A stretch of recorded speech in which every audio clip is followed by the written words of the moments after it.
ನಮಸ್ಕಾರ ಎಲ್ರಿಗೂ. ಹೊಸಬರು ನನ್ನ ಚಾನಲ್ ನೋಡ್ತಿದ್ರೆ ದಯವಿಟ್ಟು ಸಬ್ಸ್ಕ್ರೈಬ್ ಮಾಡ್ಕೊಂಡು ವಿಡಿಯೋ ನೋಡಿ, ಹಾಗೆ ಒಂದು ಲೈಕ್ ಕೊಡಿ.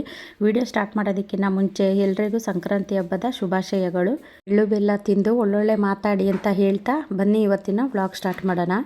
ಸೇವಂತಿಗೆ ಗಿಡ ಅಂದರೆ ಯಾರಿಗೆ ತಾನೇ ಇಷ್ಟ ಇರೋದಿಲ್ಲ ಹೇಳಿ. ಅದರಲ್ಲೂ ಗಾರ್ಡನ್ ಮಾಡೋ ಪ್ರತಿಯೊಬ್ಬರಿಗೂ ನಮ್ಮ ಗಾರ್ಡನ್ನಲ್ಲಿ ಕಲರ್ದು ಸೇವಂತಿಗೆ ಗಿಡ ಇದ್ದರೆ ನೋಡೋಕ್ಕೂ ಚೆನ್ನಾಗಿರುತ್ತೆ ಅಂತ ಪ್ರತಿಯೊಬ್ಬರಿಗೂ ಆಸೆ ಇದ್ದೇ ಇರುತ್ತೆ. ಹಾಗಾಗಿ ನಾನು ಇವತ್ತು ಸೇವಂತಿಗೆ ಗಿಡದ ಬಗ್ಗೆ ವಿಡಿಯೋ ಮಾಡ್ತಾ ಇದ್ದೀನಿ.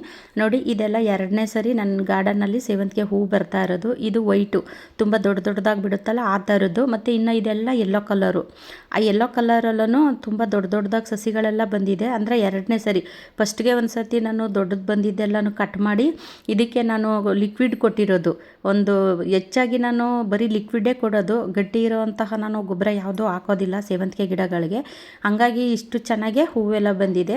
ಹಳೆ ವಿಡಿಯೋ ನೋಡೋರಿಗೆ ಗೊತ್ತಿರುತ್ತೆ, ಅಂದರೆ ರೆಗ್ಯುಲರಾಗಿ ನಾನು ವಿಡಿಯೋ ನೋಡ್ತಿರ್ತಾರಲ್ಲ ಅಂಥವರಿಗೆ ಗೊತ್ತಿರುತ್ತೆ ಮೊದಲು ಎಷ್ಟೊಂದು ಸೇವಂತಿಗೆ ಹೂವೆಲ್ಲ ಬಿಟ್ಟಿದ್ದು ಅಂತ ಗೊತ್ತಿರುತ್ತೆ. ಹಾಗಾಗಿ ಅದನ್ನೆಲ್ಲ ಕಟ್ ಮಾಡಿ ಎರಡನೇ ಸರಿ ಇದು ಇಷ್ಟೊಂದು ಸಸಿಗಳೆಲ್ಲ ಬಂದು ಅದರಲ್ಲೂ ಅಷ್ಟು ಚೆನ್ನಾಗಿ ಹೂವೆಲ್ಲ ಬಂದಿರೋದು. ಹೂವೆಲ್ಲ ಒಣಗೋಗಿದೆ. ಯಾಕೆ ಅಂತೀರಾ, ನನಗೆ ಹೆಚ್ಚಾಗಿ ದಾಸವಾಳನೇ ಸಿಗ್ತಾ ಇರೋ ಕಾರಣ ನಾನು ಸೇವಂತಿಗೆ ಹೂವು ಹಾರ್ವೆಸ್ಟ್ ಮಾಡಿರೋದಿಲ್ಲ. ಹಾಗಾಗಿ ಅದು ಗಿಡದಲ್ಲೇ ಒಣಗೋಗಿದೆ. ಅದನ್ನೆಲ್ಲ ಕಟ್ ಮಾಡಬೇಕು, ಟೈಮ್ ಇಲ್ಲ. ಹಾಗಾಗಿ ಸ್ವಲ್ಪ ಫ್ರೀ ಮಾಡಿಕೊಂಡು ಅದೆಲ್ಲ ಕಟ್ ಮಾಡಿ ಕ್ಲೀನ್ ಮಾಡಬೇಕು. ಮತ್ತು ಇನ್ನೂ ಇಷ್ಟೊಂದು ಸಸಿಗಳೆಲ್ಲ ಬಂದಿರೋದನ್ನೆಲ್ಲ ಅದನ್ನು ಸಪ್ರೇಟ್ ಮಾಡಬೇಕು ಬೇರೆ.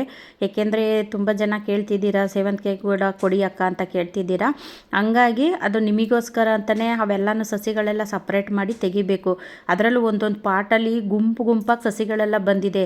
ನೀವು ಒಂದು ಸಸಿಯಿಂದ ಸಾವಿರಾರು ಸಸಿಗಳನ್ನ ಮಾಡ್ಕೋಬೋದು. ನಾನು ಪ್ರತಿಯೊಂದು ವಿಡಿಯೋದಲ್ಲೂ ಹೇಳಿದ್ದೀನಿ ಇದೇ ರೀತಿಯೇ. ಒಂದೇ ಒಂದು ಸೇವಂತಿಗೆ ಗಿಡ ಹಾಕೊಂಡ್ರೆ ಸಾಕು, ಅದು ಪಾಟ್ ತುಂಬಾ ಸಸಿಗಳು ಬರುತ್ತೆ. ನೋಡಿ, ಅಲ್ಲಿ ನೀವೇ ನೋಡ್ತಾ ಇರ್ಬೋದು ಎಷ್ಟು ರಾಶಿ ಸಸಿಗಳೆಲ್ಲ ಬಂದಿದೆ ನೋಡಿ. ನಾನು ಈ ಚೀಲ, ಕವರು, ಪಾಟು ಎಲ್ಲದರಲ್ಲೂ ಹಾಕಿದ್ದೀನಿ. ಹಂಗಾಗಿ ನಾನು ಹಾಕಿರೋ ಚೀಲದಲ್ಲೂ ಅಷ್ಟೇ, ಪಾಟ್ಗಳಲ್ಲೂ ಅಷ್ಟೇ ಎಷ್ಟೊಂದು ಸಸಿಗಳೆಲ್ಲ ಬಂದಿದೆ ನೋಡಿ. ನೋಡ್ತಾ ಇರ್ಬೋದು ಅಲ್ಲಿ, ಅಂದರೆ ಪಕ್ಕದಲ್ಲೇ ಎಲ್ಲ ಅಂಟ್ಕೊಂಡಂಗೆ ಅಷ್ಟು ಗುಂಪಾಗಿ ಬಂದಿದೆ. ಅದನ್ನೆಲ್ಲ ತೆಗೆದು ಸಪ್ರೇಟ್ ಮಾಡಬೇಕು.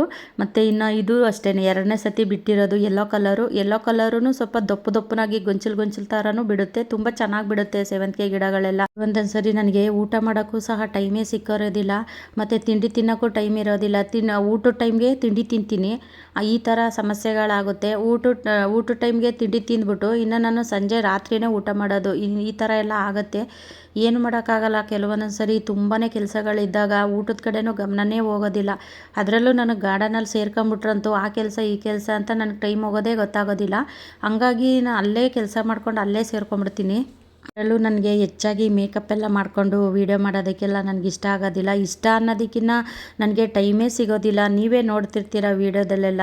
ಹಂಗಾಗಿ ನಾನು ಹೆಂಗಿರ್ತೀನೋ ನಾನು ಅದೇ ರೀತಿಯೇ ವೀಡಿಯೋ ಮಾಡಾಕಿರ್ತೀನಿ. ಬೇರೆಯವರಿಗೆಲ್ಲ ಸಪೋರ್ಟ್ ಇರ್ತಾರೆ. ಅವರು ಒಬ್ಬೊಬ್ಬರು ಒಂದೊಂದು ಕೆಲಸ ಮಾಡಿದ್ರೆ ಅವರು ಮೇಕಪ್ ಮಾಡಿಕೊಂಡು ವೀಡಿಯೋ ಮಾಡೋಷ್ಟು ಎಲ್ಲ ಟೈಮ್ ಇರುತ್ತೆ. ನನಗೆ ಟೈಮ್ ಇಲ್ಲ. ಯಾಕೆಂದರೆ ನಾನು ಇರೋದೇ ಒಬ್ಬಳು ಎಲ್ಲ ಕೆಲಸನೂ ಮಾಡಬೇಕು.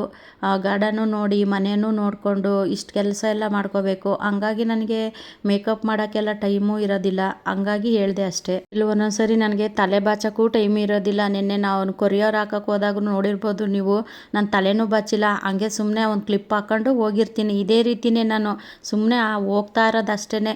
ಆ ಮೇಕಪ್ ಕಡೆ ಜ್ಞಾನನೂ ಬರೋದಿಲ್ಲ ನನಗೆ, ಏನೂ ಇಲ್ಲ. ತಲೆ ಬಾಚಬೇಕು ಅಂತಲೂ ನೆನಪೇ ಬರೋದಿಲ್ಲ. ನಮ್ಮ ಮನೆಯವರು ಬೈತಿರ್ತಾರೆ, ಏನೇ ಹಿಂಗಿರ್ತೀಯ ಅಂತ.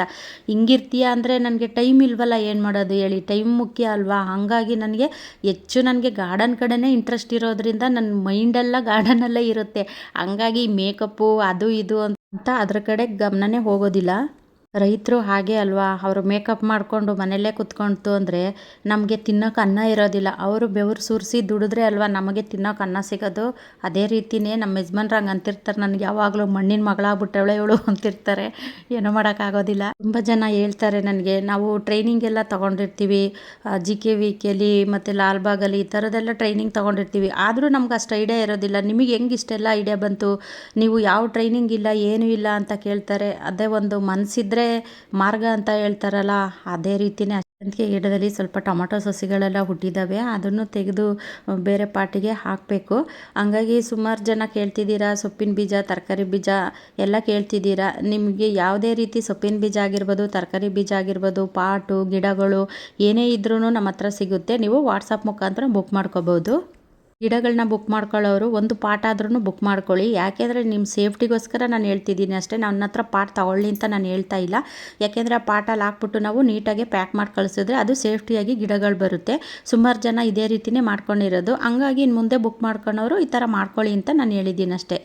ತುಂಬ ಪಾಟೆಲ್ಲ ಬುಕ್ ಮಾಡ್ಕೊಂಡಿದ್ರು ನೋಡಿ, ಅದು ಒಂದು ವೀಡಿಯೋನೂ ಹಾಕಿದ್ದೀನಿ. ಅದರಲ್ಲಿ ನಾವು ಒಂದು ಪಾಟಲ್ಲಿ ಸೇವಂತಿಗೆ ಗಿಡಗಳನ್ನ ಹಾಕ್ಬಿಟ್ಟು ನಾವು ಅದು ನೀಟಾಗಿ ಪ್ಯಾಕ್ ಮಾಡಿದ್ದು ನಾನು ವೀಡಿಯೋದಲ್ಲಿ ಹಾಕಿದ್ದೆ. ಅದು ವೀಡಿಯೋ ನೋಡಿ ಒಬ್ಬರು ಏನು ಮಾಡಿದ್ದಾರೆ, ಸುಮಾರು ಗಿಡಗಳನ್ನ ಬುಕ್ ಮಾಡ್ಕೊಂಡಿದ್ದಾರೆ. ಅದು ಒಂದು ಪಾಟ್ ಕೊಡಿ ಅಂತ ಹೇಳಿ ಅವರು ಗಿಡಕ್ಕೋಸ್ಕರನೇ ಒಂದು ಪಾಟ್ ಬುಕ್ ಮಾಡಿಕೊಂಡು ಆ ಪಾಟಲ್ಲಿ ಹಾಕಿ ಕಳಿಸಿದ್ದೀವಿ.